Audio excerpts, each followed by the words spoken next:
justamente lo que yo he podido avanzar en estos días, me metí un poquito más a lo que ha hecho pues digamos que el- la parte el instituto que ve todo el tema de la propiedad intelectual. Y ahí vi que hay digamos que lo que más se ocupa en México son dos formatos, ¿no? Uno que son las denominaciones de origen y otro que son las marcas colectivas.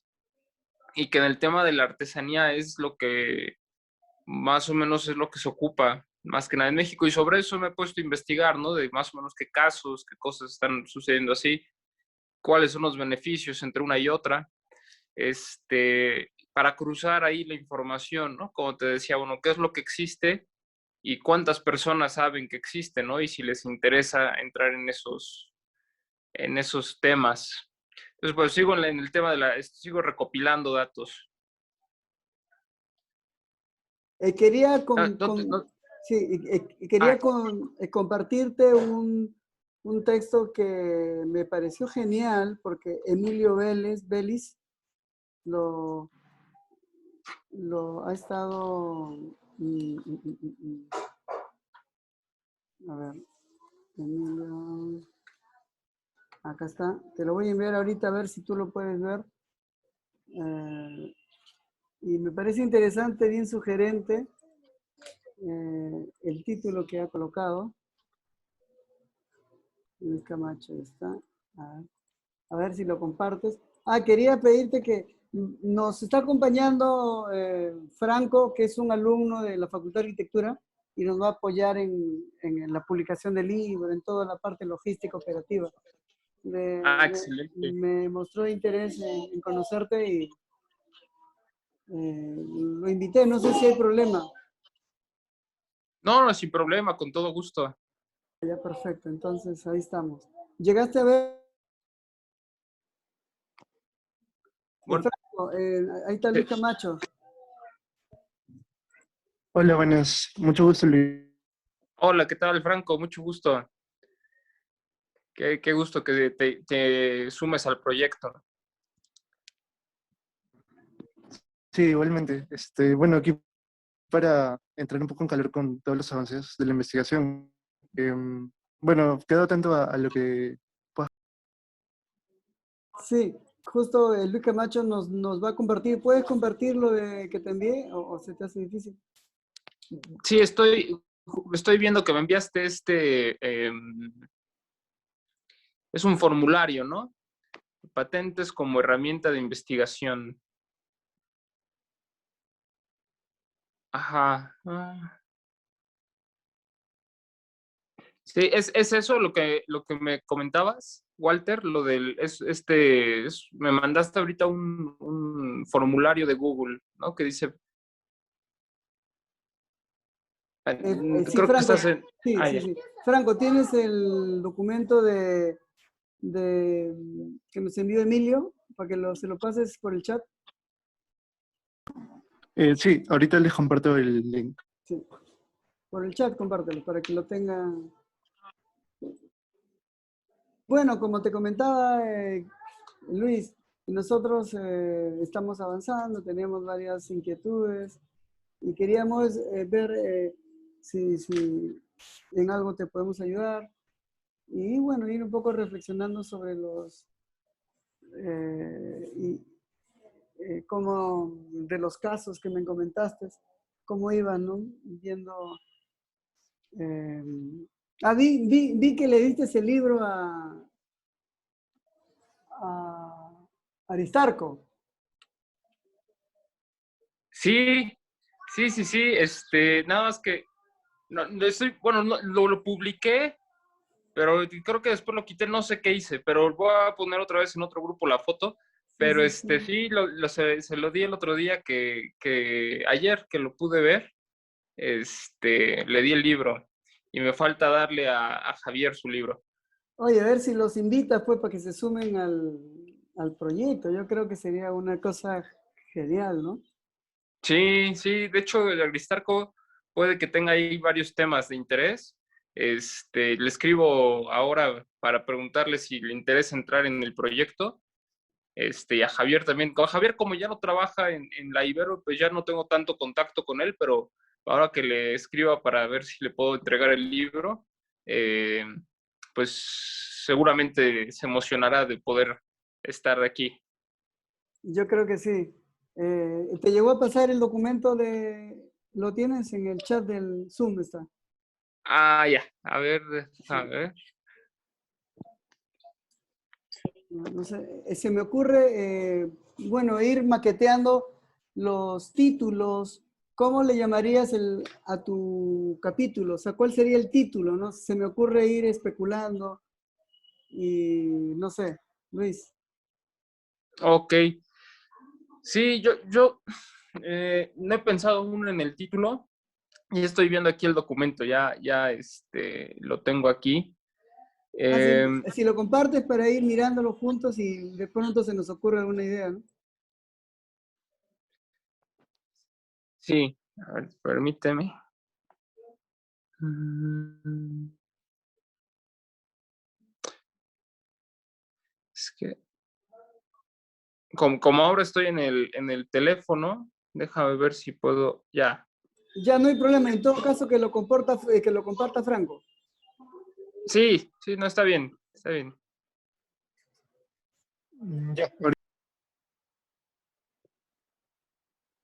Entonces la idea, Luis, era que, bueno, tampoco es que lo que ahorita especulemos sobre el título va a ser lo final, sino que ir pensando, ¿no? Yo creo que mientras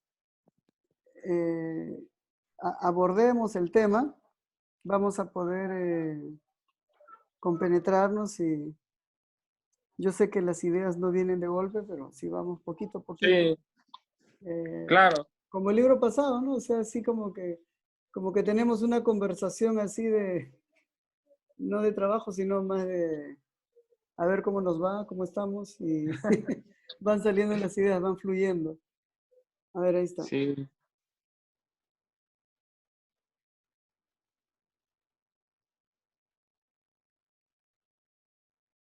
Ese título, por ejemplo, Los retos de la propiedad intelectual en la artesanía del siglo XXI. Ese es el título que le puso eh, Emilio. No sé, ¿tú cómo se te ocurre que podría llamarse tu capítulo? Ahorita estaba pensando algo así como un cuestionamiento de título, ¿no? Como el por qué protegemos la tradición, ¿no? O para qué la protegemos, para qué registramos o, ¿sabes? Así como un contraste entre por qué lo protegemos o por qué lo buscamos cuidar o cuáles Ah, son las razones. ese es un buen título, ¿ah? Porque Sí, invitas, ¿no? Claro. ajá, exacto. Sí, sí, hay que Porque tomarle dices, bueno, nota, ¿no? sí, Hay que eso le tomarle voy nota, a... porque a veces las ideas se van y, y no regresan, ¿ah? Sí, uno dice, tuve una buena idea, ya no me acuerdo cuál, pero tuve una. Sí, algo por el estilo, porque... Y Belis nos comenta de unos casos, ¿no? Habla también sobre las definiciones en México tendrán un enfoque, ¿no? Eh, Legal, ¿no? Y ahí están los casos que habla él, ¿no? Los casos de esos que te Ujú. comentabas que ocurrió en México, yo creo que en Salvador también están haciendo igual, ha ocurrido. Entonces, yo creo que esta coincidencia, esta confluencia de, de estos casos puede darnos una mirada, ¿no? Bien, como que se repite en todos los países, ¿no? Entonces, hay un modo, no sé si llamarle modus operandis, ¿no? Una, eh, eh, no sé si llamarle delitos contra la propiedad, pero sí se constituye pues en una explotación de un recurso, de un patrimonio en beneficio de personas que no están directamente relacionados con este, Exacto. creo que llamar la atención y contarnos los casos que pasan en tu país era interesante, ¿no? En el caso, Sí, sí, no sé. ¿Cómo lo ves? Sí, en cómo, o sea, como que ahí podemos poner en contraste el valor de los elementos tradicionales, el cómo, pues el registro de estos elementos tradicionales, pues vienen ligados a todo un sistema económico que, que pues que impacta directamente en el desarrollo de nuevos productos y pues en cómo estas dinámicas pues pueden eh, afectar, ¿no? Afectar en el sentido de que pueden robar esa identidad para después generar algún beneficio económico sin tener esa vinculación, ¿no? De cómo hay como preguntarse el por qué se protegen, bueno, pues se protegen por estas circunstancias del entorno capitalista que, en, que hay estas comunidades que no pueden tal vez o no conocen cómo explotar sus saberes en beneficio de su comunidad, llegan otros que lo explotan sin que ellos tengan el beneficio de ese, pues de su tradición, ¿no? O sea, que dicen, bueno, si vamos a utilizar algunos elementos tradicionales para, pues, generar ingresos y buscar beneficios para la comunidad, pues entonces hay que cuidarlos, ¿no? O también si se debe de ver así, ¿no? Si pensar, bueno, es necesario ver esos elementos de identidad cultural como productos, ¿no? Y tal vez no. Entonces, cuidar de que no sean como, no se traten como productos. Sí, efectivamente. Ese debate yo creo que es interesante, ¿no? Porque yo considero que México, al igual que Perú, o sea, tenemos una tradición ancestral, milenaria y que se puede considerar como que es la América nuclear, ¿no? De las bases y culturas. O sea, yo creo que Sí. ni Brasil puede presumir de ese bagaje cultural, ¿no? Yo creo que en ese sentido No, nadie. la opinión de México, bueno, yo no, este libro, como te dije el libro pasado también, o sea, hablar de artesanía y no hablar de México es algo que no se puede concebir, ¿no? O sea, por la cantidad, México cuatriplica, ¿no? O sea, 4 veces Perú en población, en territorio, y yo creo que eso le da un peso específico al, al aporte, ¿no? De tu texto, ¿no? Entonces, y en esa dimensión, eh, cómo es que la propiedad intelectual puede ser usada como una herramienta, ¿no? No solamente de protección, sino como una herramienta de investigación, ¿no? En el plano eh, de proponer, en el plano en el que nosotros podemos estar construyendo este nuevo tipo de artesano que de pronto vamos eh, visualizando, ¿no? O sea, yo creo que Uh-huh. en esa medida el movimiento maker se constituye como los precursores de esta nueva sociedad, de este nuevo maker, de este nuevo mundo, ¿no? Y ahora con la pandemia creo que está acelerado todo ese proceso.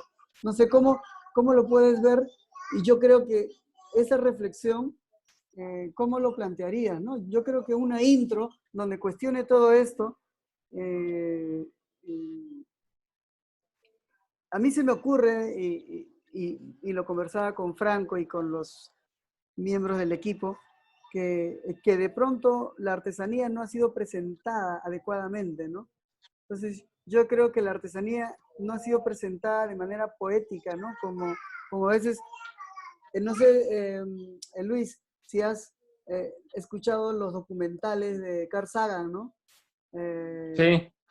Que son, tú los escuchas y son inspiradores, ¿no? Porque con un lenguaje sencillo te hablan de cosas tan complejas eh, y que son de toda la vida, ¿no? Reflexiones de toda la vida. Yo creo que la artesanía puede eh, tener ese lenguaje que de por sí es poético, o sea, el objeto en sí mismo, pero yo creo que le ha Uh-huh. faltado esa como le llamamos acá en Perú, esa popularización para que eleve su valor. No sé quiero a ver cómo lo ves tú. Sí, sí, o sea, entiendo como, y lo contrasto así de cómo, eh, por ejemplo, estrategias de marketing, ¿no? Que para ciertos productos que hacen que incluso esos productos industriales y todo, pues tengan esa connotación un tanto hasta poética en algunas ocasiones, como la publicidad puede lograrlo. ¿Por qué no la artesanía, que ya de manera intrínseca tiene un gran bagaje, que como dices puede resultar hasta poético? ¿Por qué no se puede explotar desde ahí, no? Que si ya lo trae de forma natural, ¿no? Si hay maneras un tanto más artificiales de crearlo, ¿por qué aquellos que lo tienen de forma más natural, no explotarlo, ¿no? Y yo creo que hay una de... Mira, fíjate que, bueno, estuve viendo algunos datos yo estaba en Disney, ¿ya? En Disneylandia, y en Disneylandia tienen una zona exclusiva que es de México. Y hay una Ajá. réplica de la pirámide esta, ¿no? Que es una Sí. pirámide de cartón, de no sé de qué. Y estaba viendo que esa réplica en Disney tiene más visitas, ¿no? De turistas que la misma original que está en México, ¿no? O sea, y a mí me parece pues no sé si decirlo, comparte conmigo, una aberración, una contradicción, ¿no? O sea, eh, cómo es posible, ¿no? O sea, en Disney puede generar eso, ¿no? O sea, y yo creo que esas reflexiones tú las podrías plantear, ¿no? Porque, no sé, ¿qué pasa, no? ¿Qué está pasando, no? Algo anda mal, ¿no? Si, Uh-huh. no sé. Sí, Pero y como por ejemplo, en los casos en los que han tomado así tal cual algunos patrones textiles tradicionales, algunas marcas importantes, y venden sus productos, muchísimas veces más caro que un producto tradicional, ¿no? Que igual, ¿no? O sea, que algún, alguna manta, algún rebozo, le llaman, con ciertos textiles. Hubo un caso de una diseñadora francesa, me parece que también se robó esos textiles, prácticamente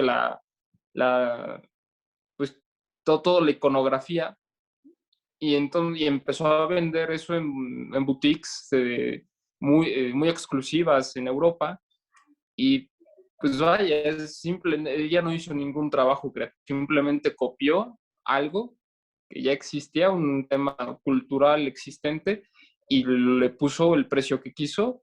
¿Y por qué, no? ¿Por qué está generando esos beneficios cuando fue una copia, ¿no? Entonces, igual, ¿no? En este tema se me hace interesante ese dato que me comentas de cómo, por qué, por qué la pirámide réplica tiene más visitantes, ¿no? Que la original, ¿no? ¿Qué está ahí de por medio? Y pues sí, eso puede ser un buen planteamiento para decir, bueno, si lo tradicional aún existe, ¿por qué, por qué buscar réplicas, no? sí, es que lo mismo puede someterse a reflexión, cómo es que hay gente que prefiere, por ejemplo, de estas guitarras que salió a raíz de esta película Ah, me de ayudas con Coco, el ¿no? Coco, ¿no? Estas guitarritas, ¿no? O sea, cómo prefieren comprar réplicas, ¿no? A comprar el Ah, original, ¿no? Entonces, no sé, se me ocurre que bueno, es sabido por todo el mundo que hay réplicas de artesanía mexicana que las venden, ¿no? En el mismo Disney, uh-huh. y vende más que las artesanías que producen en México en el lugar donde está el monumento, ¿no? O sea, ¿qué pasa, no? Entonces yo creo que esas preguntas tampoco tienes que responderlas, ¿no? Pero plantearse esas preguntas, o sea, ¿qué nos está pasando, no? Algo anda mal, ¿no? No sé. Claro, sí, ¿por qué no estar la gente, pues, o sea, como que le atrae lo que representa, pero no se, no ve atrás de ese elemento, ¿no? De ese producto, como que les da igual a lo mejor, o ya no ven ese valor, no les da igual que lo hayan fabricado en China, si lo hayan fabricado en el lugar de origen, ¿no? O sea, ya simplemente es lo que representa y lo visual, pero no ven la historia que hay detrás, ¿no? Claro, eso es. Entonces, yo creo que una intro, o sea, de este tipo, o sea, puede eh, ayudarnos a nosotros a, eh, mm, o sea, enganchar al lector, ¿no? No sé cómo lo piensas tú. Sí, sí, a mí me parece bien, ¿no? Creo y que siento que a lo mejor partir de estas preguntas bueno, de por qué se debe proteger la tradición, ¿no? O sea, qué razones hay en este mundo con estos contextos para protegerla o de qué manera protegerla, ¿no? Porque como de ahí salen varias preguntas, ¿no? Una es si la proteges de más, no se expande o no se visualiza y corre el riesgo de perderse. Pero si se expande demasiado, corre el riesgo o depende cómo se vea, de volverse pues un producto demasiado abierto que incluso si no se protege, los beneficios ya no regresan a las personas propietarias, ¿no? De esa tradición, ¿no? Entonces, por un lado, y morir, por decirlo así, o dejarlo demasiado libre y perder esa, pues digamos, esa pertenencia, ¿no? Pero ahí también lo contrasto con otras cosas que he estado leyendo últimamente. Hay un libro que estoy leyendo ahora, se llama Sapiens, que es de este escritor Harari, Yuval Noah Harari. Y ahí habla de cómo, pues, en general, en la historia de la humanidad, los distintos imperios que ha habido y todo, pues han generado una apertura de tradiciones y mezcla de tradiciones tal que pues realmente viene de muchos otros sitios, muchas cosas de las que hacemos ahora, ¿no? Que incluso desde los aztecas, ¿no? Que en su momento pues conquistaron otros pueblos y entonces hubo una transferencia cultural ahí y después llegaron los españoles y entonces ahí hubo otra mezcla cultural y entonces somos el resultado de una gran cantidad de mezclas, ¿no? Y entonces esa es otra forma de verlo, que dices, bueno, si lo encerramos no trasciende.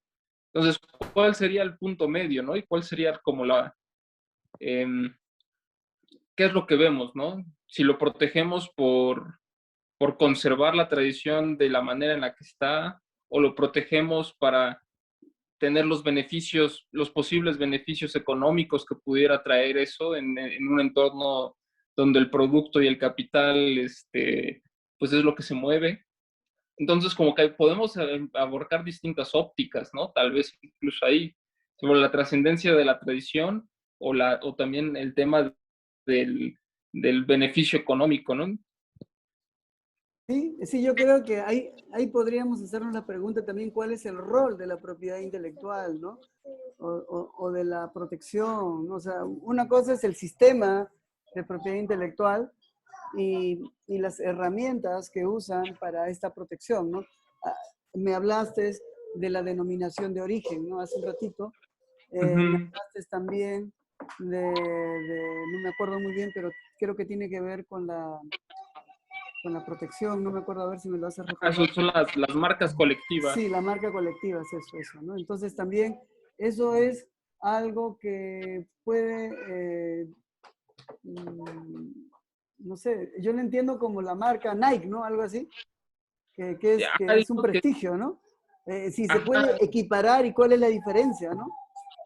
sí, y digamos que las marcas colectivas lo que permiten, por lo que estaba investigando, es que solo cierto grupo, digamos, a lo mejor la comunidad de tal población, puedan utilizar la marca tal, ¿no? O sea, una marca que también puede ser como, o sea, como que generan su propia identidad, ¿no? De sus productos tradicionales y esos mismos productos, eh, con esa misma marca, digamos, solo lo pueden utilizar gente de cierta región, ¿no? O de cierta comunidad, ¿no? Y el tema de la denominación de origen va más relacionado al nombre, ¿no? Digo, no al nombre del producto, bueno, sí, sí, al producto como tal, ¿no? Por ejemplo, en México, pues el tequila, el verdadero tequila solo se puede fabricar en una región, ¿no? Muy exclusiva del norte, de la parte norte de México, más o menos. Entonces, cualquier otro licor parecido no se puede llamar tequila. Puede ser prácticamente igual de sabor, pero no puede ser tequila, ¿no? Es alguna otra cosa.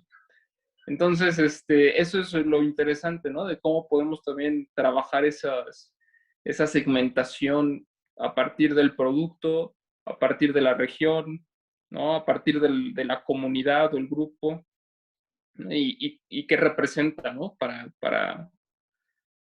Pues para la tradición y para las personas. Claro, y mira, y otras de las reflexiones que te invitaría a hacer es cómo, en qué medida nosotros como diseñadores tenemos algo que decir respecto a la construcción, ¿no? De este nuevo, no sé si llamarle patrimonio, porque el patrimonio cultural, las artesanías no es algo estático, ¿no? Es algo dinámico, algo vivo, que cada época, cada sociedad, ¿no? Y cada generación hace un aporte, ¿no? Yo creo que en esa medida, yo creo que en las conclusiones podríamos, desde la mirada del diseñador, de nosotros porque el diseñador es esta suerte de encuentro entre la artesanía, ¿no? Y la industria, ¿no? Es ese feliz matrimonio que no dejamos de ser porque tenemos que trabajar en el tema del prototipado y usamos las herramientas de la nueva tecnología, ¿no? No sé Claro. o sea, yo creo que nosotros como diseñadores tenemos un mensaje que dar, no sé. Yo creo que eso sería interesante en las conclusiones, ¿no? Sí, sí, de cómo podemos ser ese intermediario, en esta evolución cultural, ¿no? ¿Cuál es el rol que podemos tener en esta evolución cultural, en esta evolución, pues de todo aquello que, para generar lo que requiere el contexto, ¿no? Pero tanto en lo material como en lo cultural, ¿no? Porque al final, pues como diseñadores, creamos y conceptualizamos a partir de lo que vemos, ¿no? Y a partir de lo que conocemos, ¿no? Y a partir de nuestro contexto, ¿no?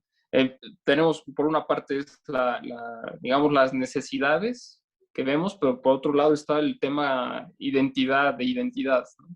Entonces, pues nosotros tenemos ese rol, ¿no? De decir, esto que es tradicional, lo voy a tomar, ¿no? Pero lo voy a tomar cómo, ¿no? Y para qué, y de qué manera. Creo que podemos irlo cuestionar eso, ¿no? ¿Cuál es nuestro rol, ¿no? En esa evolución cultural y qué tanto nos corresponde y qué tanto no, ¿no? Sí, yo creo que sí, porque eso le daría cierta profundidad, no sé si filosófica, pero sí de reflexiva, ¿no? Porque ya Ujú. este documento que planteamos, que estamos desarrollando, o sea, no quedaría en un plano divulgativo, ¿no? Sino quedaría en un plano más, no sé si filosófico o propositivo, ¿no? En una dimensión en la que pueda servir de inspiración no solamente a los nuevos diseñadores, porque de alguna manera van a tomar las riendas del futuro, ¿no? De toda esta práctica que puede desaparecer o puede mantenerse o puede modificarse, ¿no? Puede redefinirse y replantearse, ¿no? Ujú. Yo conozco muchos casos de diseñadores que han optado por convertirse en artesanos, ¿no? O sea, en Japón es muy, tú lo sabes perfectamente, este encuentro se ha dado, ¿no? Ujú. No sé, ¿cómo lo plantearías en una reflexión de este tipo? Sí, pues, híjole, yo creo que ahí ya nos vamos un poquito más al tema de, eh,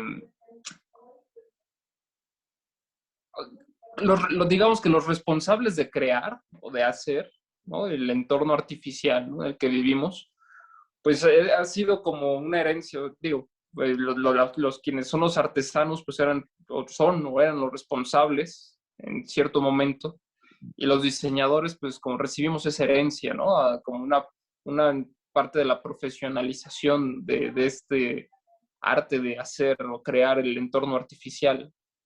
Entonces, pues creo que por ahí podemos empezar a plantear el tema de si heredamos esa tradición o somos esa evolución a la profesionalización. eh, Naturalmente también podemos tomar un camino en el que nos regrese un poco más a los orígenes, ¿no? O que nos lleve más a eso, a esa como base del por qué crear, ¿no? De por qué creamos, ¿no? Y para qué creamos. Y el cómo creamos, pues depende mucho, o sea, ahí hay muchos aspectos que influyen, ¿no? Y la razón por la cual a lo mejor muchos diseñadores deciden regresar un tanto más a la artesanía. Dicen, bueno, yo quiero crear de qué manera, con qué cosas, para qué fin, ¿no? Con qué tradición, incluso crear tu propia tradición, ¿no? Que eso ya a lo mejor pues, es una posibilidad, ¿no?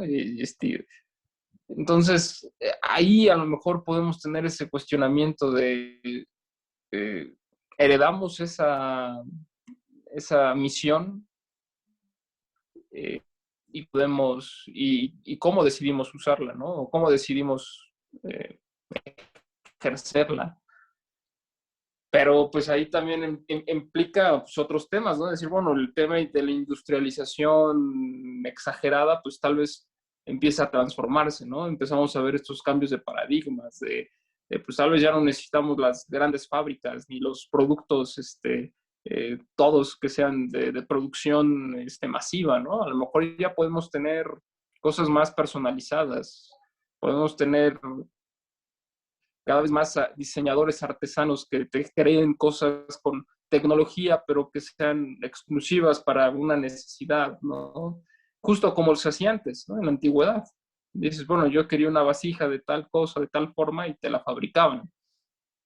Ahora uno se tiene que conformar con lo que hay, ¿no? En los supermercados y decir, oye, hay tantos modelos, ¿no? Y tenemos 100 modelos, pero tal vez ninguno de esos 100 es el que uno quiere y se tiene que conformar uno con el que sea, ¿no?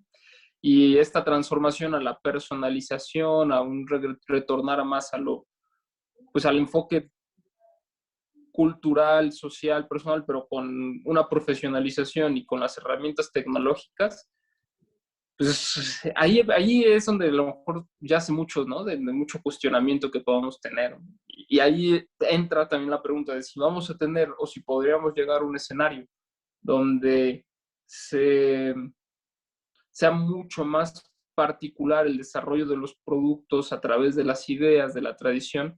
Bueno, ¿cuál es el rol, ¿no? De la propiedad intelectual? Porque decir, cada vez más gente puede crear, cuántas barreras tenemos que poner o por qué poner esas barreras de propiedad intelectual, ¿no? Entonces ahí empieza como un tema de quién es ese tema cultural y quién lo puede usar en beneficio de los demás o en beneficio de los que son herederos de digamos, de esas tradiciones. Eso es todo un debate, ¿no? Me parece interesante que esas reflexiones, o sea, si te parece, lo coloques en el libro, porque no se me había ocurrido, ¿no? Como, como que tu pregunta es quién es el verdadero heredero de esto, ¿no? Sí, me parece Exacto. interesante, ¿no? O sea, porque eh, ¿quién, no? O sea, no sé, no sabría la respuesta. Yo creo que, como te dije al comienzo, no solo tiene que plantearse respuestas en este libro. Yo creo que lo más rico es dejar abierta una pregunta y que el lector, pues, se la responda, ¿no? En virtud a los argumentos que tú has esbozado anteriormente, ¿no? Sí, Ujú. sí, yo Sí, creo que sí, ¿no? No sé. yo creo que sí, yo creo que lo que estaré escribiendo, aunque bueno, van en partes como contrastes de lo que existe para proteger, lo que un caso que haya habido, como que plantear esta pregunta de por qué proteger con las herramientas que existen y hacia dónde nos puede llevar eso, quiénes son los herederos de la creación, bueno, del crear el entorno artificial ante escenarios disruptivos como el que podemos ver con la fabricación digital, ¿qué puede suceder, ¿no? Y cómo estos temas culturales fluyen, ¿no? Cómo la cultura fluye, a veces de forma natural, y, y eso, o sea, cómo impacta en el sentido económico también, ¿no? Porque eso es un tema que yo creo que ahí, qué tan estrechamente ligado está el tema económico del tema de la propiedad, ¿no? Intelectual, porque muchas veces ese es el verdadero problema, ¿no? Y decir, bueno, ¿quién puede recibir esos beneficios y por qué, ¿no? ¿No? Entonces, si hay un tema colectivo que puede recibir los beneficios contra el tomar esas ideas y llevarlas al extranjero y recibir beneficios por eso, entonces ahí ya empieza un debate, una cuestión de cómo fluye, ¿no? La cultura, ¿no? Es como, eh, bueno, ahí pueden salir muchas preguntas, ¿no? Que yo creo que plantearé más preguntas que respuestas en algún momento, pero también vale la pena.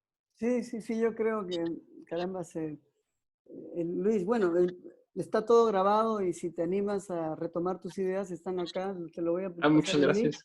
te voy a mandar Sí, el por link favor. y la verdad yo creo que con todo lo que hemos hablado hoy día puede salir 2, 3 capítulos, pero bien, más bien para que no te aburras tú y que las reuniones sean rápidas, hoy día ha sido un poco larga. Eh, ya nos veríamos qué día tú dispondrías de tiempo para volver a cuando ya hemos quedado. Chao, chao, Luis. Excelente, nos vemos. Gracias, Walter. Chao, Chao. chao. Que estés bien. Chao, Muchas Franco. gracias. Gracias. Gracias. Nos vemos. Que estés muy bien, Franco. Chao, chao.